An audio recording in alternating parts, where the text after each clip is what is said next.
Hey everybody, this is Carl back again for another movie spoiler review. And just like with the previous video where I reviewed Queen of the Dam, I am now reviewing another Anne Rice novel story, Interview with the Vampire. The movie, not TV show. Never watched TV show. As a matter of fact, I think they only have that one little season on AMC. But in my opinion, the movie's better. Never seen like the TV show, nor didn't care to. But this honestly has got to be one of my favorite Tom Cruise performances, because I like it when he plays an incredible villain, and I think he at this point reached to a certain status. Well, not just recently. I'm pretty sure, arguably, some point after Mission Impossible 2, he just like dead set on making sure like he played the lead hero roles, and the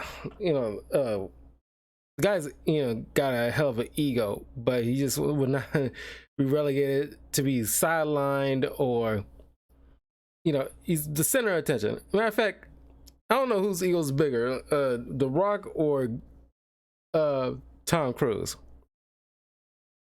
But this performance, he's like charismatic and lethal, and I really like this character. So we open up with before we get into the story, like, subscribe, hit the notification bell, share it with your friends, leave a comment below what you think of. Have you read any Anne Rice novels?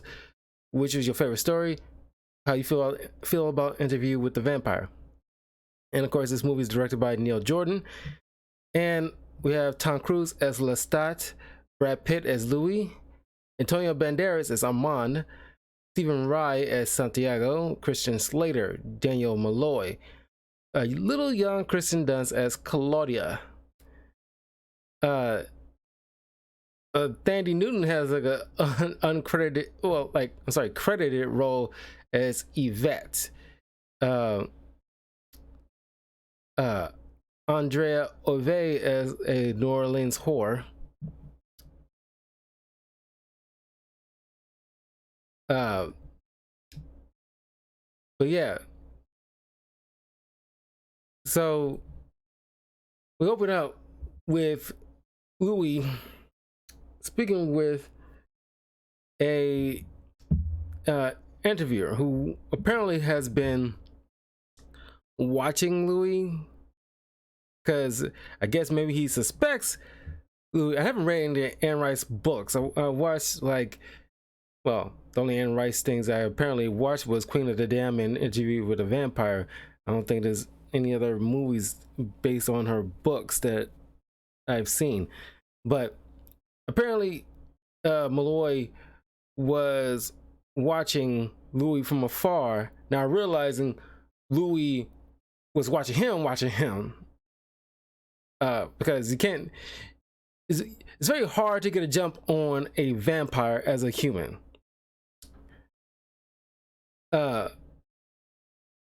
Unless you're an experienced vampire, you can't get a jump on another vampire. But Louis admits something like, I was contemplating on killing you, but it's more like pique his interest. It's like, I changed my mind. And he reveals himself as a vampire, and he wants to just have the interviewer jot down his life story,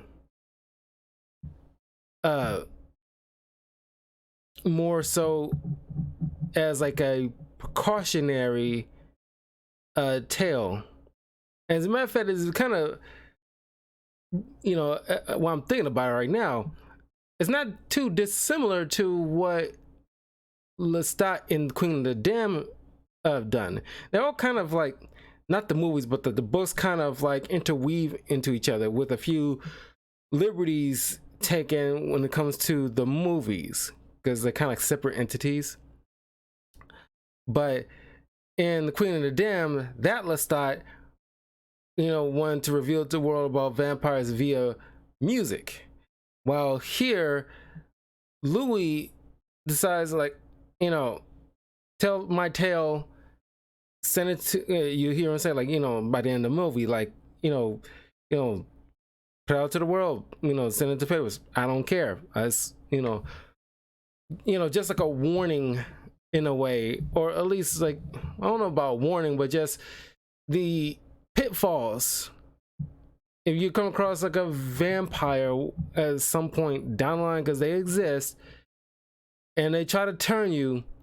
Death is better than living a life in eternal kind of torment, of an endless eternal torment, as like a creature of the night. It's not something that should be glamorized in his eyes.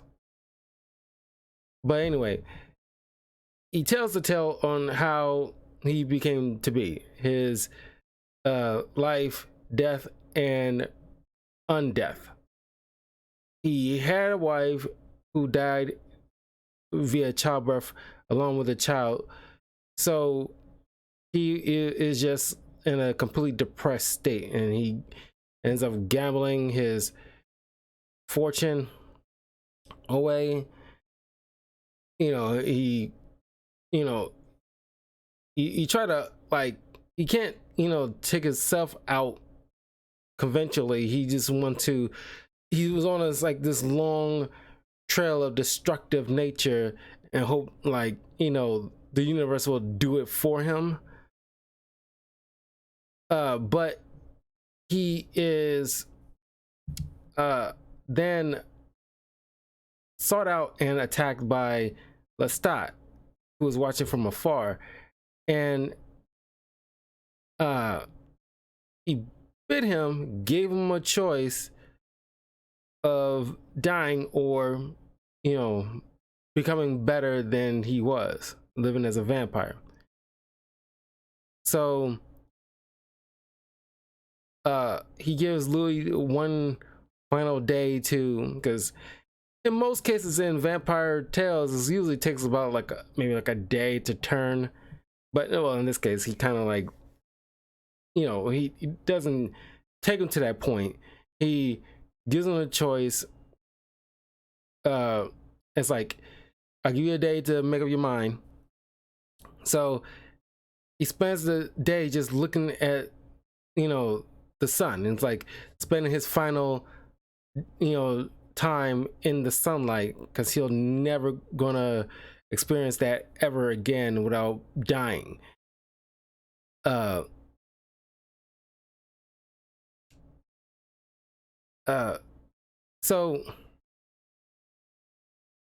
I love the line with with Louis says, like, is the one of the most memorable things he experiences, that one final sunrise and sunset. Then Lestat shows up, asks, like, did you say your final goodbyes to the sun? Then I love, like, the movement of these characters. Sometimes it gets ridiculous, but other times the effects, it kind of works. When he turns Louis and gives him his vampiric blood, his body starts to die, and it's like, it's kind of true, like in Vampire Tales. It's like, you turn like a vampire, your body gotta die. It's not, you're an unliving corpse in a way. You're unliving, and he's seeing the world through his vampire eyes, and I always thought it was kind of freaking dumb, honestly, because I don't know why that.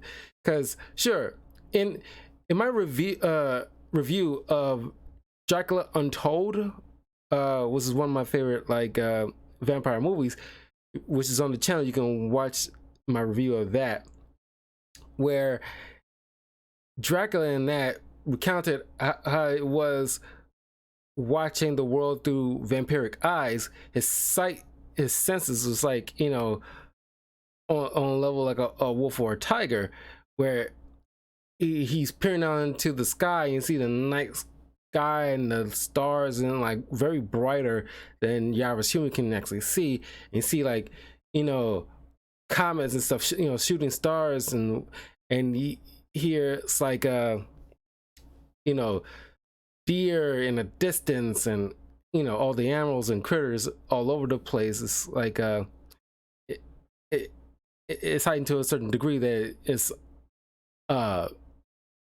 you know, is new to him. But in here, he's, you know, Louis sees this like angel statue looking at him, and then closes her eyes, and it's like, why?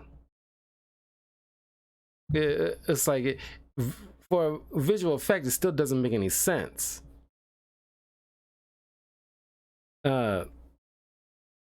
But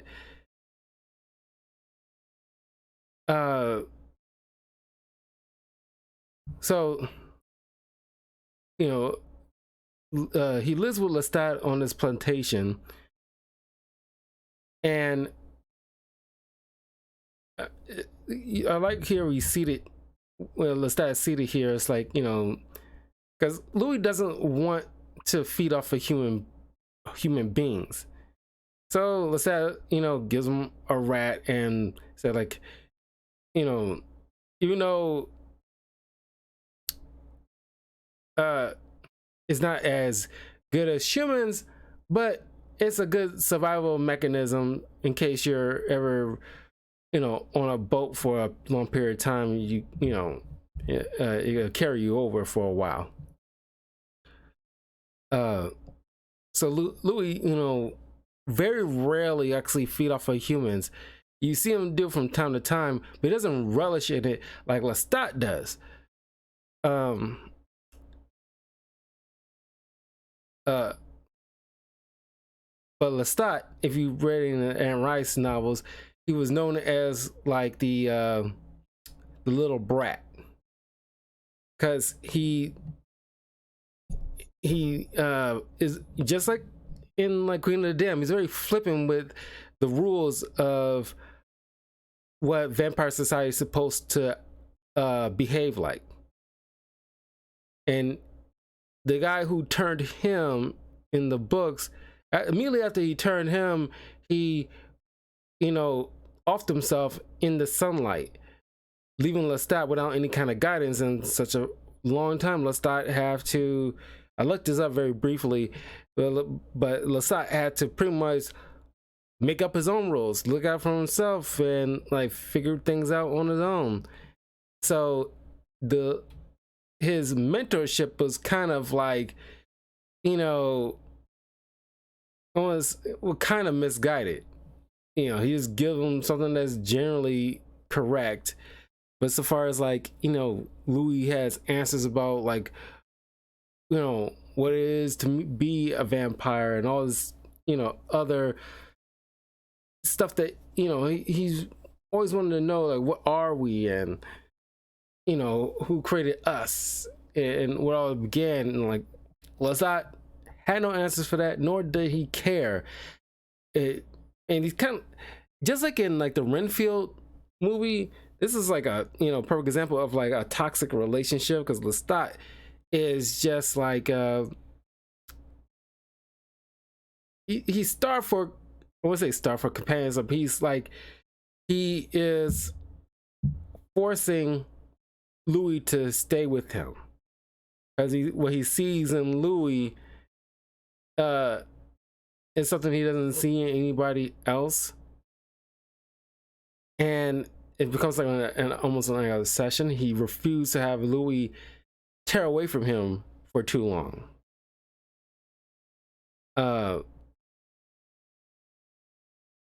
So he manipulates certain things in order to keep him together, despite Louis' like you know, sternness to like find guidance elsewhere.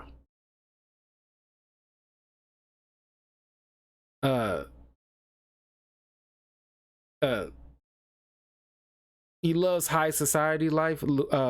Lestat, he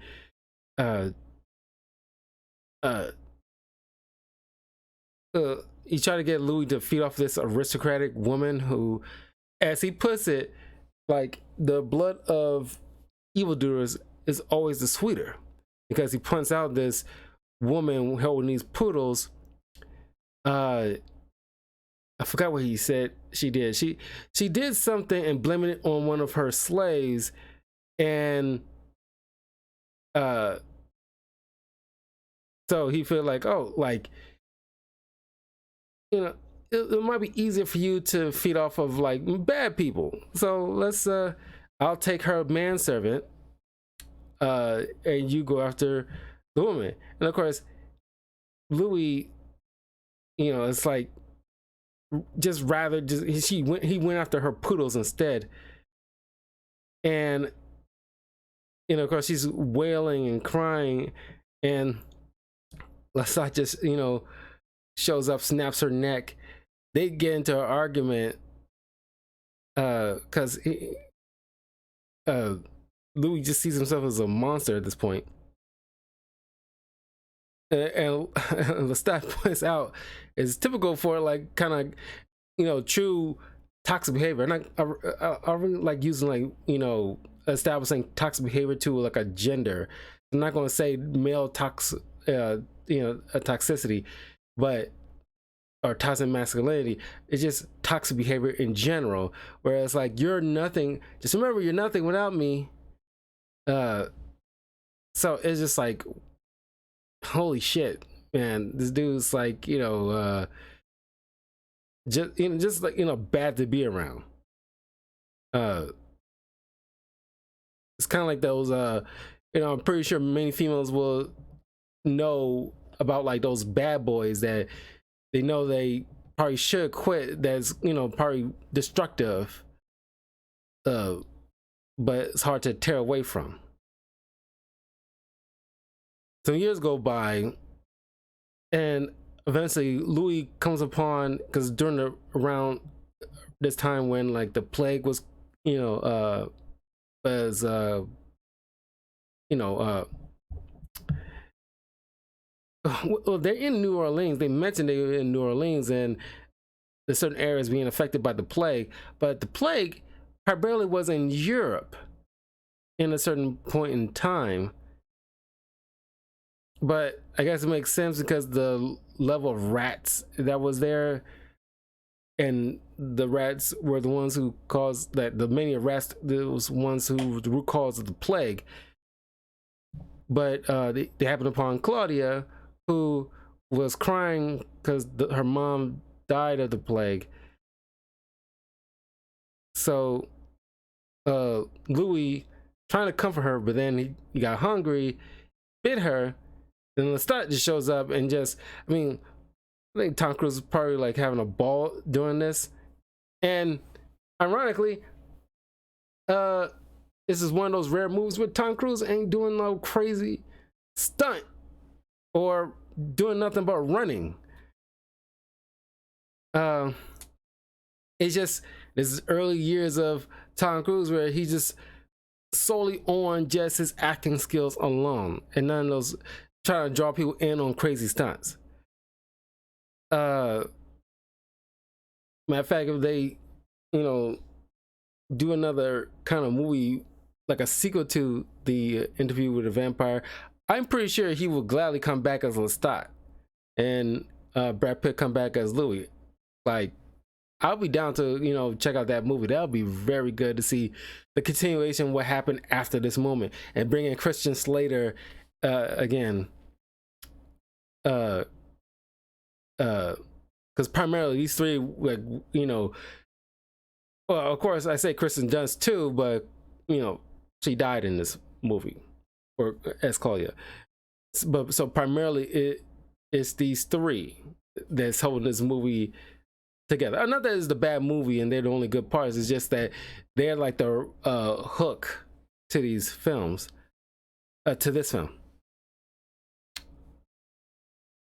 So Tom Cruise just comes on and Lestat, I'm sorry, and just starts grabbing the corpse and start dancing with it and just messing around, you know, not taking anything seriously at this moment, laughing at Louis for biting his kid. I was like, hey, you finally you know gave in. This uh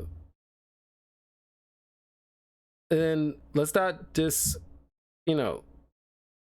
brings Louis back home, turns Claudia,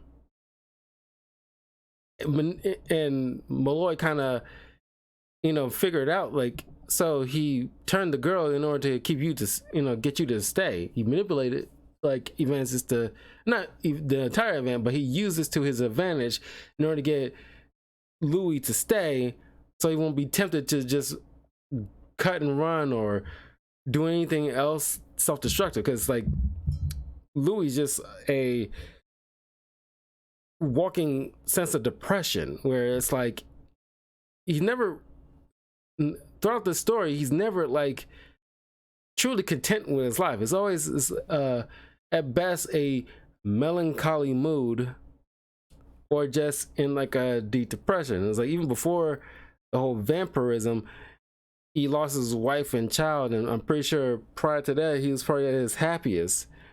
But since then it's just nothing but mired in like tragedy, and he's never really kind of felt like true happiness, or nor did he probably try to seek any.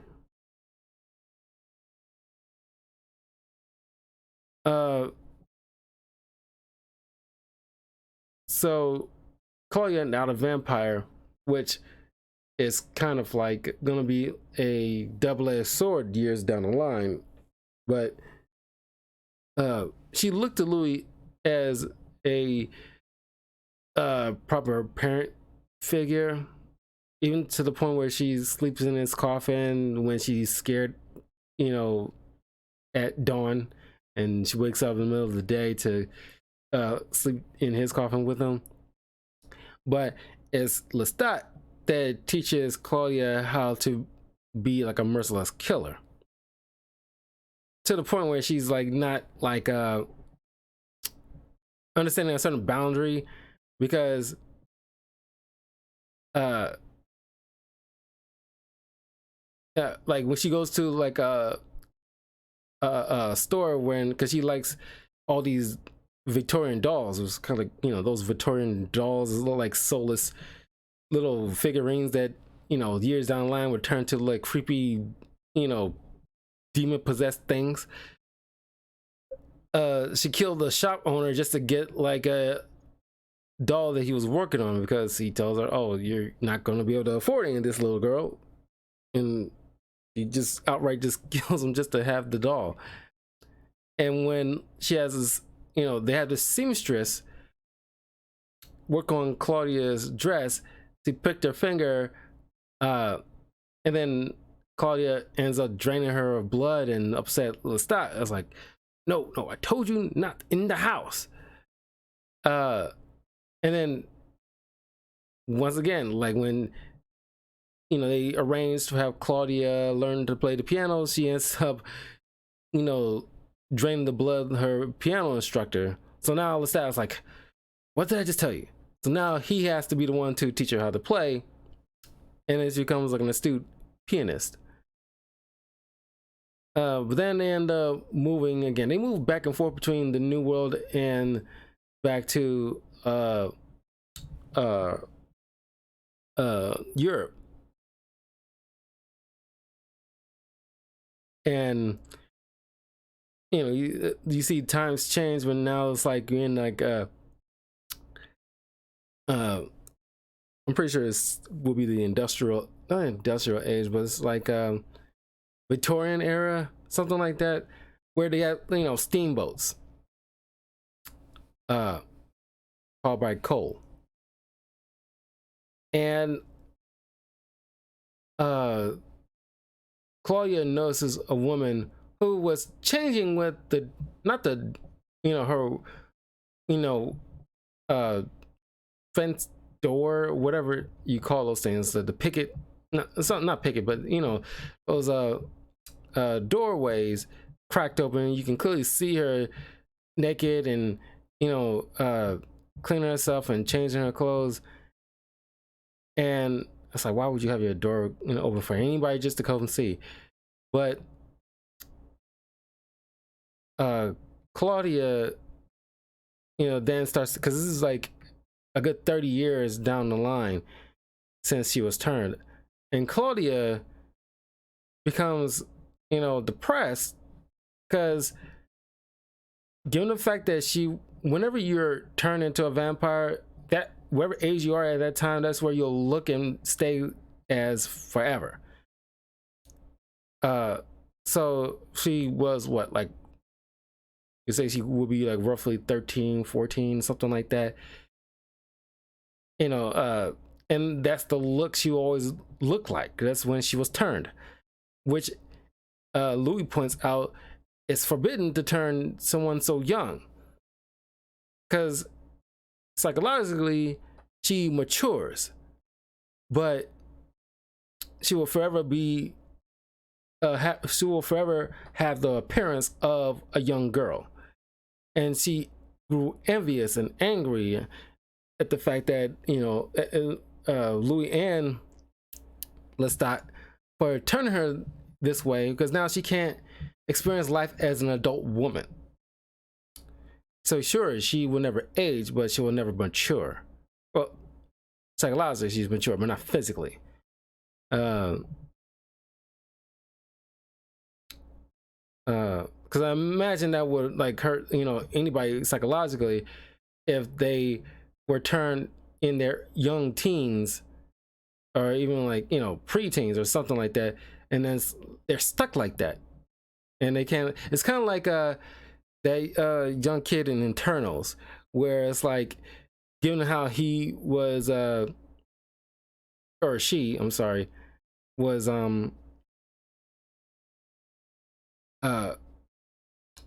made, she can never experience things until at the end of the movie, where she was changed to human. She will never experience prior to that, she grew envious of the fact that she can never experience romanticism on an adult level, because she has the appearance of a young girl despite her vast knowledge and maturity. So Claudia has that same issue. So she lashes out at Lestat, and in anger and revenge, she poisoned 2 twin boys, and for all intents and purposes it looks like they just passed out. But as soon as Lestat drains the blood of one, he started to grow weaker, realizing these are corpses, recently dead, so the blood is dead and it doesn't have any kind of life to it. So it essentially is poison to a vampire, and this gives Claude the opportunity to slit his throat. Louis comes in and sees his mess and is just upset at what she did, but she helps her dump the body in the swamp. They spend time trying to get their stuff packed up so they can move. I don't know if it was in New Orleans at the time or in Europe at the time. I'm pretty sure it was in America at the time. It was getting ready to go on a boat to move and travel along Europe and the Mediterranean. And that's when like a freaking horror movie, Lestat shows back up, because he spent time feeding off the swamp animals until he was at least well enough to actually move. But it's like, along your way coming from the swamp to the town, you couldn't feed off of some straggling humans at any point to fully rejuvenate yourself. That seems kind of weird. That much of a rush, but he wanted to seek revenge on them for treat him like that, especially Claudia. But Louis, throws uh what was it, like lit candles at him or something like that, and burns him. No, it was like a lantern, and burns him, and he caught on fire, and then the whole house is caught on fire. So they have to rush to the boat before it takes off, because at this point in time, when something goes up in flames, a lot of places are gonna be, catching on fire. It's like just, wall to wall timber at this point. And I'm pretty sure they have, like, early phases of fire departments, but not enough to be equipped to douse such amount of flames. So they end up traveling, trying to find other vampires like them. For the longest time, it's just been those three was the only vampires that they know. They haven't came across any on their travels. They ended up in Paris, and just by sheer dumb ass luck, a vampire approached them, and this doofus dude, name was Santiago, sitting there mocking Louis, but then Armand, Antonio Banderas, shows up, chases him away, and tells Louis to meet him at the theater where his vampire coven perform in front of a live human audience. So him and Claudia, go see him, and Louis trying to see if, like, okay, you're the oldest living vampire, so maybe you can guide me in a way that I cannot, because I want to know certain things that Lestat never bothered to want to teach me or know himself, or just didn't care to try to figure out for me. I love this dialogue between him and Louis, where it's like, he explains to Louis, like I live a long time, I never know anything that might damn or save my soul. I never experienced things like a god or a devil. I don't know any of these things, because Armand lives a life of, like, forgetting the past, in a sense, and that's what he wants to, teach Louis, to just pretty much live for a moment. I live for the moment, I guess. But the Claudia doesn't really care. But you see from Santiago and the other vampires, they have a grievance with these two, because they figured out that they're responsible for killing Lestat. And there's a rule in the vampire, because vampires actually have, like, a set of rules in their community. It's just like, don't kill your own kind is one of them, and obviously don't turn somebody so young. Another thing that Louis points out. So Claudia brings Louis this woman to turn, essentially trying to make a family, a proper family. And she also knew that, Louis gonna want to be with Armand, because he seeks guidance and answers so desperately. So she still needed somebody to look after her, and she saw this woman, and Louis, bites her. She's going through the process, of dying, so then being revived as a vampire. That's when, like, all these vampires burst in, kidnaps them, buries Louis in a coffin, and then throws Claudia and this woman into the cellar, where there's a the roof area opens up.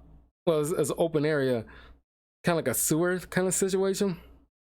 And as the sun rises, the sunlight appears and it turns these two to ash. Amon shows up, saves Louis, and as he's trying to find Claudia, he sees, her and a woman in like an ashen state. And Amon's preventing Louis from, outright attacking directly to these guys, knowing that he wouldn't survive like a clash with, it's literally like almost like 20 or so, vampires in this hallway. Knowing he won't be able to take them all on. And a lot of them probably are very more experienced than he is, so it won't be a fair fight. So the next day, Louis, right before the sun starts to rise, Louis breaks in, douses the entire theater and the thousands of coffins underneath where all the vampires are hiding, and starts setting the whole entire place on fire, and takes this big scythe, and any stragglers he cuts down the sides, and he kills Santiago. And right as he's leaving out, the sun starts to finally completely shine, and Amon shows up and saves Louis from the sunlight. The next night, Amon expresses he doesn't really care what happened to those vampires. He didn't see them as somebody who understands his philosophy and his outlook. They're just like, they're clowns to him in a way. They don't respect anything nor themselves. But Louis, and he's trying to tell Louis, like, I can teach you everything, stay with me. And this is where, like, one of the prime examples of it, going off script from the book. Because in the book, like I said, I have to look this up, but in the book, Louis and Armand stayed together after the what happened to Claudia and Louis seeking revenge. After that ordeal, these two stayed together until like around the 1920s before they separate. Here it's like, they didn't do that. It is like cut to the next night, and Louis knows that Armand had a hand, maybe not directly, but he didn't really was concerned with Claudia, because even so, like, he didn't have any kind of like total ill will with Claudia. He stated a couple of times prior to this event, like, if you care for Claudia, you'll just send her away. But he didn't bother. He didn't do anything to prevent her death. He just sat on the sidelines. So that's why Louis didn't bother to like attack him, because he pretty much stayed out of the whole entire thing. He only cared about saving Louis, but he didn't bother to warn his vampire coven, nor did he try to step in to prevent Claudia's death. He's only concerned with Louis and what he sees in Louis, and somebody he can be with and whatnot. But Louis, it's like he got his revenge, even though he doesn't care for the idea that Amon didn't bother to step in to help Claudia. He's like, okay, you didn't stop me from seeking my revenge, so like this is us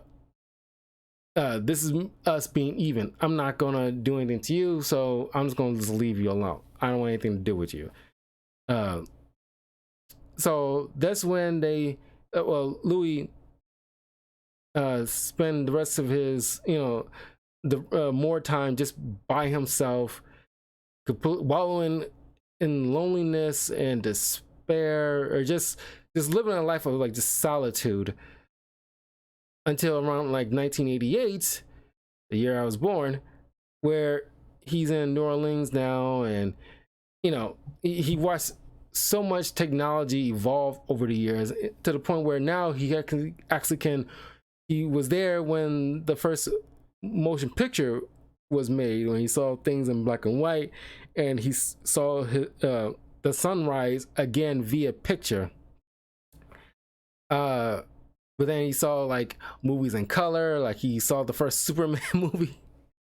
But then as he's walking down the streets of New Orleans, he passing by this abandoned manor, and he smells the stench of death, a unique stench of death that no other human can detect.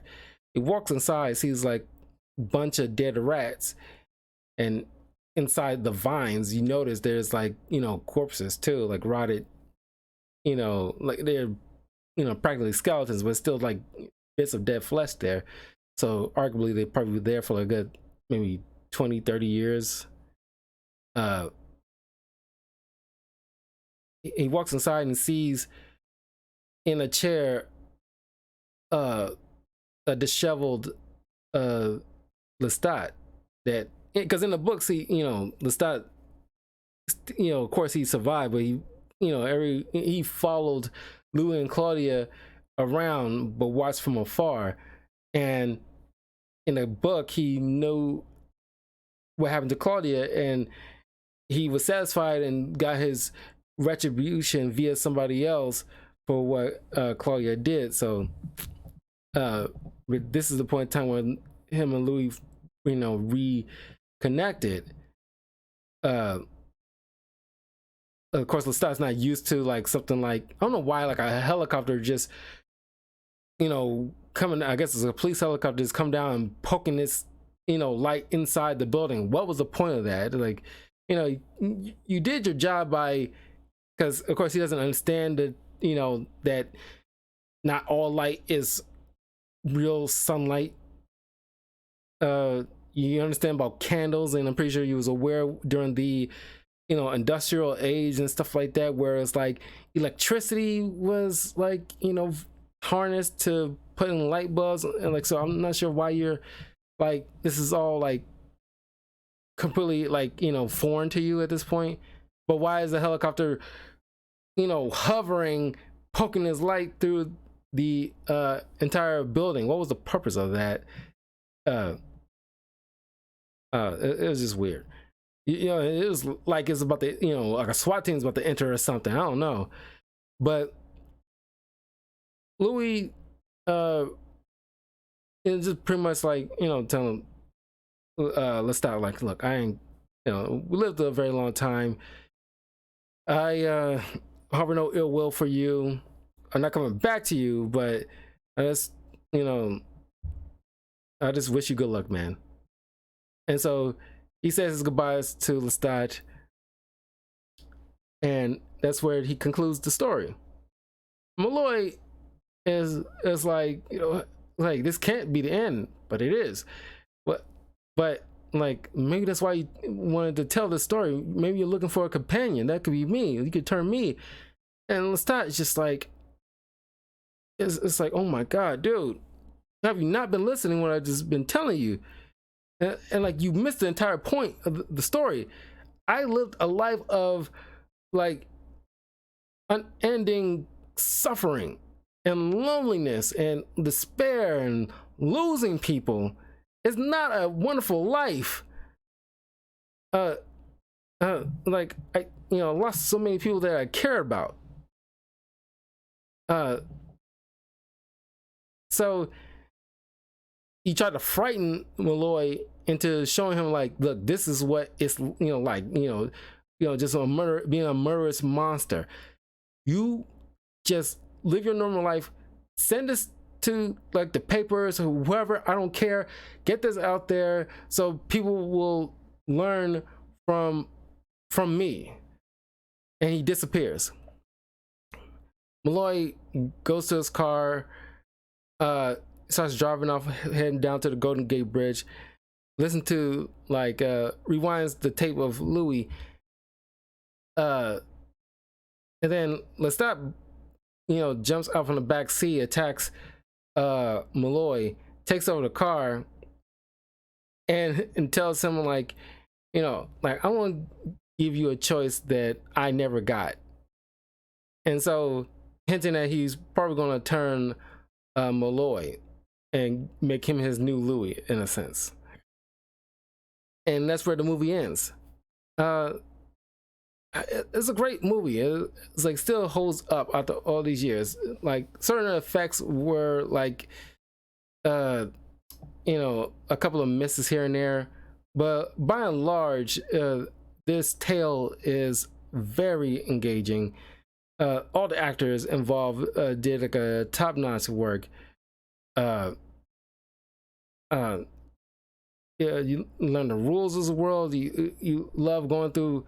Well, I kind of wish they kind of really emphasize the different time periods that they're in, because they all kind of feel the same here and there, just different outfits. I'm pretty sure to a historian you might see subtle differences that the untrained eye probably couldn't, but it's just that, I really wish, outside of maybe showing like, because like he said he's 1988 and he went to watch a movie.